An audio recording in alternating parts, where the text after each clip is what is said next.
नमस्कार दोस्तों, हम बात कर रहे हैं रॉबर्ट ग्रीन द्वारा लिखित पुस्तक शक्ति के 48 नियम।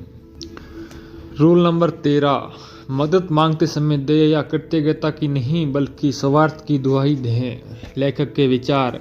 अगर आपको किसी साथी की मदद चाहिए तो उसे ये याद ना दिलाएं कि आपने पहले उसकी कितनी मदद की है या उसके लिए कितने अच्छे काम किए हैं। अगर आप ऐसा करेंगे तो वह आपको नज़रअंदाज करने का या कोई तरीका खोज लेगा। इसके बजाय अपने आग्रह में किसी ऐसी चीज़ की तरफ इशारा कर दे जिससे उसे लाभ होगा। इस लाभ को बढ़ा चढ़ाकर जोर शोर से बताएं। जब उसे ये लगेगा कि आपकी मदद करने का कारण उसका भला हो सकता है तो वह पूरे उत्साह से आपकी मदद करेगा।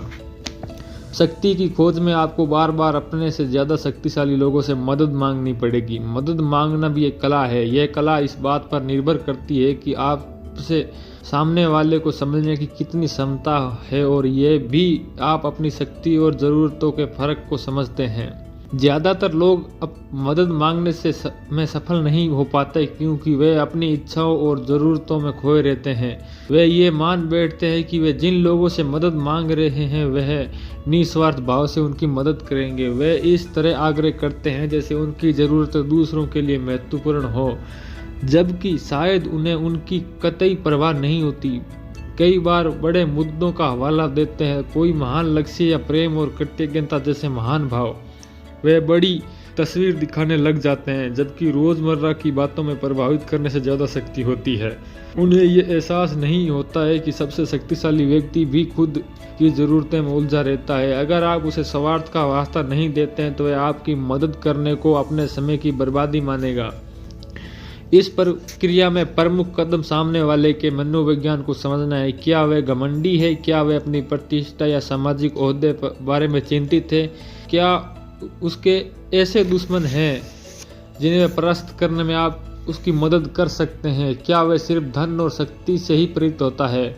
जब 12वीं सदी में मंगोलों ने चीन पर आक्रमण किया तो 2000 साल पुरानी चीनी संस्कृति और सभ्यता खतरे में पड़ गई। मंगोलों के सेनापति चंगेज खां की नज़र में चीन सिर्फ एक ऐसा देश था जहां उसके घोड़ों के लिए पर्याप्त चारा नहीं था। उसने पूरे देश को मिटिया-मेट करने और शहरों को तहस-नहस करने का फैसला किया, क्योंकि उसने सोचा बेहतर यही रहेगा कि चीन को मिट्टी में मिला दिया जाए ताकि यहाँ हमारे घोड़ों के लिए घास उग सके। चीनी सभ्यता को नष्ट होने से जिसने बचाया वह कोई सैनिक, सेनापति या राजा नहीं बल्कि येलू तसाई नाम का सामान्य आदमी था। तसाई खुद एक विदेशी था लेकिन वह चीनी संस्कृति से प्रभावित था। वह चंगेज खान का विश्वास पात्र सलाहकार बनने में कामयाब हो गया और उसने उसे यकीन दिलाया कि अगर चीन को नष्ट करने के बजाय वहां पर नागरिकों पर टैक्स लगा दे तो उससे ज़्यादा फायदा होगा। चंगेज खान को इसमें ज़्यादा समझदारी दिखी और उसने तसाई की सलाह मान ली। जब चंगेज खान ने कैफेन शहर पर लंबी घेराबंदी के बाद कब्जा किया तो उसके नागरिकों को मौत के घाट उतारने का फैसला किया, जैसा उसने उनके बाकी शहरों में किया था जहां उसका विरोध हुआ था। तो तसाई ने उसे बताया कि कैफेन में चीन के सबसे अच्छे कारीगर हैं और इंजीनियर रहते हैं, उनके हुनर का लाभ उठाना ज़्यादा अच्छा रहेगा।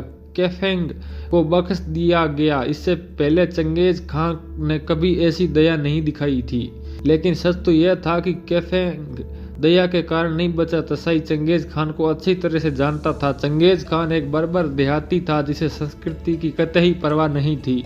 सच कहा जाए तो उसे युद्ध और व्यवहारिक परिणामों के अलावा किसी बात की परवाह नहीं थी। तसाई ने उस इकलौते भाव को जागृत किया जो इस तरह के आदमी पर सफल हो सकता था, लोभ।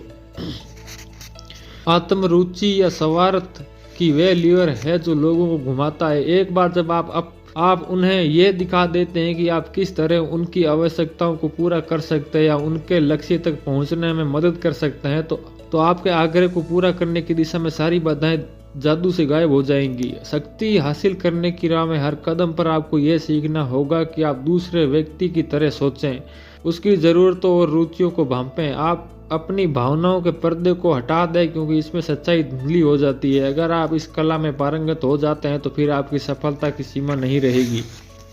विशेषज्ञ की राय। अपनी किस्मत चमकाने का सबसे आसान और अच्छा तरीका लोगों को यह स्पष्टता से दिखाना कि आपकी तरक्की में उनकी ही तरक्की छिपी हुई है। जेन डे ला ब्रूयर 1645-1696।